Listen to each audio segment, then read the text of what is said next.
अस्सलामु अलैकुम मोहतरम नाजरीन व सामईन, कैसे हैं आप। उम्मीद करता हूँ आप सब खैरियत से होंगे। स्मार्ट इस्लाम टीवी में आपको खुशामदीद कहता हूँ। आज हम वीडियो देखने जा रहे हैं डॉक्टर इसरार अहमद रहिमहुल्लाह ताला की। उन्होंने 1994 के अंदर एक स्पीच रिकॉर्ड की और इसराइल के बारे, मस्जिद अक्सा के बारे, फ़लस्तीन के बारे बहुत सारी बातें कहीं जो आज से तकरीबन 29-30 साल पहले कहीं, वो आज भी आईनी ही उसी तरीके से हो रही हैं। तो चलें बगैर टाइम वेस्ट किए वीडियो को देखना शुरू करते हैं। ऐलान बाल्फोर 1917 यहूदी आबाद होने शुरू हो गए और असल में इसी के लिए खिलाफत को मंसूख कराया गया। सुल्तान अब्दुल हमीद, अगरचे ये तुर्की खिलाफत जो है मर्दे बीमार कमजोर, फिर भी वो मुसलमानों वाला जज्बा इतना था, उन्हें बड़ी से बड़ी रिश्वत पेश की गई थी।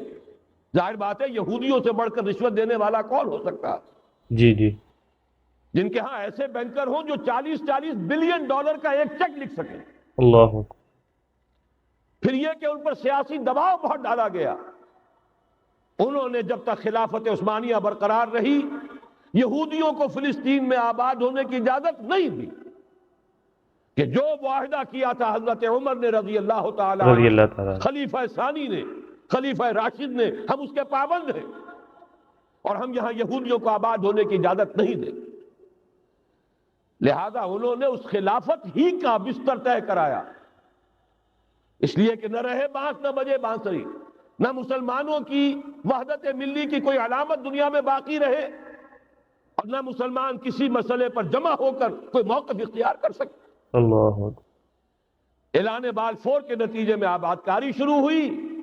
1948 में इसराइल कायम हो गया, मौजूदा हो गया। 1967 में उसकी तौसीह हो गई।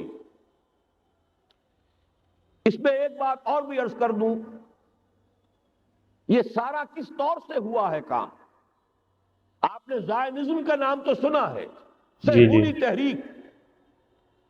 खुद इसका जो बाबा आदम था, ऑर्डर ऑफ इल्यूमिनाटी, 1776 यकुम मई यह निजाम कायम किया वाइसॉप ने, और इस निजाम के तहत फ्री मेसनरी और lodges of the great Orient कायम किए गए। ये सारा हथकंडा वो इब्लीसी निजाम, इसकी तफसील एक कैनेडियन ऑथर ने लिखी है किताब में, पॉन्स इन द गेम। ये सारा धंधा एक शैतानी चक्कर है, इब्लीसी चाल है, और उसके जरिए से इसराइल कायम हुआ और उसकी तौसीह भी हुई 1967 में। अब यहां तक पहुंचने के बाद इनके पेशे नजर बकिया दुनिया की तस्खीर और उसे फतह करने का मामला, और सबसे बढ़कर इस्लाम की बेखनी और उसका रास्ता रोकना, यह उनके पेशे नजर है। युरीदून लियुत्फिऊ नूरल्लाहि बिअफ़वाहिहिम। सूरत इस वक्त क्या है? यूरोप और अमेरिका से आप मशरिक की तरफ आइए, पहले आलम अरब है, अरब मुस्लिम वर्ल्ड। मुझे यह कहते हुए सख्त दुख हो रहा है, पूरा आलम अरब वो फतह कर चुके। वो अरब ममालिक के जो इसराइल के साथ किसी मेज पर बैठकर गुफ्तगू करने को तैयार नहीं थे, आप देख रहे हैं कि लाइन लग गई। कभी सिर्फ अनवर सादात ने रिकॉग्नाइज किया था, पूरी दुनिया में शोर मचा था, उस पर लानत मलामत हुई थी।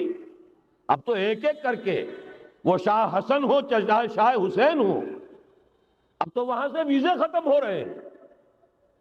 सऊदी अरब और इमारात, उन्होंने जो कुछ कारोबारी बंदिशें लगाई हुई थी वो खत्म कर दी गई, उनमें नरमी पैदा कर दी गई। ये सूरत हाल है कि वाकईतन इनकी जो आलमी तस्खीर का प्रोग्राम है वो आगे बढ़ रहा है, और बदकिस्मती से उम्मत मुस्लिमा का जो कल्ब है, इस उम्मत का कल्ब उम्मीयीन पर मुश्तमिल है। हुवल्लज़ी बअस फिल उम्मीयीन रसूलन मिनहुम यतलू अलैहिम आयातिही व युज़क्कीहिम इला आखिरिल आया। हुजूर भी उम्मी थे, इन्हीं में से थे सल्लल्लाहु अलैहि वसल्लम। लेकिन आज वो कल्ब जो है आलम इस्लाम का, वो यहूदियों के शिकंजे में कसा जा चुका। अक्सर वहां के जो हुक्मरान हैं امریکہ کے ایجنٹ ہیں، اسٹوجز ہیں۔ یہ حالات جہاں تک عالم عرب کا تعلق ہے تلخ حقائق ہیں جو بیان کر رہا ہوں، اس لیے کہ آپ کے سامنے رہنا چاہیے۔ یہ جو اقبال نے کہا کہ دنیا کو ہے پھر مار گئے روح و بدن پیش، ابلیس نے پھر اپنے درندوں کو ابھارا، اللہ کو پا مر دیے مومن پہ بھروسہ، ابلیس کو یورپ کی مشینوں کا سہارا۔ یہ دوبارہ ایک بہت بڑے پیمانے پر حق و باطل کا گھمسان کا رنگ پڑنے والا ہے۔ اللہ اکبر۔ ملاحم کی جو حضور صلی اللہ علیہ وسلم نے پیشین گوئیاں فرمائی، جی الملحمۃ العظمی، تاریخ انسانی کی عظیم ترین جنگ جو ابھی آنے والی ہے، اس کو سمجھ لیجئے اچھی طریقے سے کہ اس میں جو قوتیں ایک دوسرے کے مقابل آ رہی ہیں وہ کون سی ہیں۔ نیو ورلڈ آرڈر کہنے کو امریکہ کے زیر قیادت ہے، حقیقت میں امریکہ خود یہودیوں کے پنجے میں ہے۔ یہ وہی ابلیسی طاقت ہے جو آگے بڑھ رہی ہے۔ عالم عرب کو فتح کرنے کے بعد اب ان کے پاس اگلا عالم اسلام کا حصہ ہے، غیر عرب مسلم ورلڈ۔ ایران ہے، اس کے شمال مشرق میں ترکستان ہے، روسی اور چینی، مشرق میں افغانستان ہے، پاکستان ہے۔ یہ ایک بہت بڑا سالڈ بلاک ہے۔ اس کے بعد اگرچہ ہندوستان آتا ہے، بھارت، ظاہر بات ہے کہ وہاں مسلمان اقلیت میں ہے سوائے کشمیر کے، لیکن یہ نوٹ کیجئے کہ وہاں بھی کم سے کم 15-18 کروڑ مسلمان موجود ہیں۔ آج بھی دنیا کا سب سے بڑا ملک جس میں مسلمانوں کی تعداد اور جن کی نفری سب سے بڑھ کر ہے وہ بھارت ہے۔ اس کے بعد پھر انڈونیشیا، ملائیشیا ہے، اس سے آگے ہے پھر فار ایسٹ، ابھی انہیں فتح کرنا ہے۔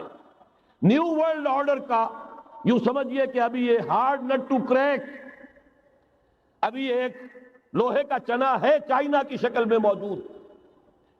اور مجھے یاد آ رہا ہے ڈی گال کے الفاظ بہت سے لوگوں نے سنے ہوں گے، اس نے کہا تھا کہ ہم نے خام خواہ روس کو اپنا دشمن بنا لیا ہے، وہ تو ہمارا بھائی ہے، وائٹ ریسس، وہ تو بنیادی طور پر یورپین قوم ہے۔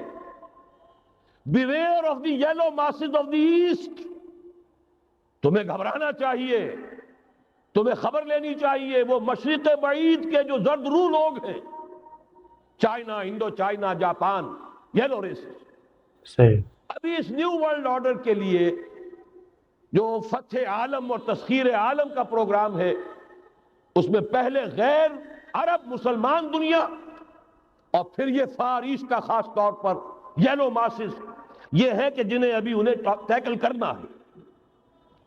اور اسی لیے میں عرض کرنا چاہتا ہوں، حقائق ہمارے سامنے رہنا چاہیے۔ جی ناظرین اکرام، آپ نے ڈاکٹر اسرار صاحب رحمہ اللہ کی ویڈیو دیکھی۔ کئی سال پہلے انہوں نے پیشین گوئی کی، وہ کیسے کیسے باتیں پوری ہو رہی ہیں۔ اللہ تعالیٰ عالم اسلام پہ رحم فرمائے، فلسطین پہ رحم فرمائے، مسجد اقصیٰ پہ رحم فرمائے۔ جتنے مسلمان فلسطینی جو کہ اسرائیلیوں کے ساتھ، یہودیوں کے ساتھ لڑ رہے ہیں، اللہ تعالیٰ انہیں کامیابیاں نصیب فرمائے۔ اسرائیل کے یہود کو اللہ تعالیٰ نیست و نابود کرے، غارت کرے، آمین۔ امید کرتا ہوں آپ کو ویڈیو اچھی لگی ہوگی۔ اگر ویڈیو اچھی لگی ہے تو ویڈیو کو لائک کر دیں، چینل کو سبسکرائب کر دیں۔ اجازت دیجیے، اگلی ویڈیو تک کے لیے خدا حافظ۔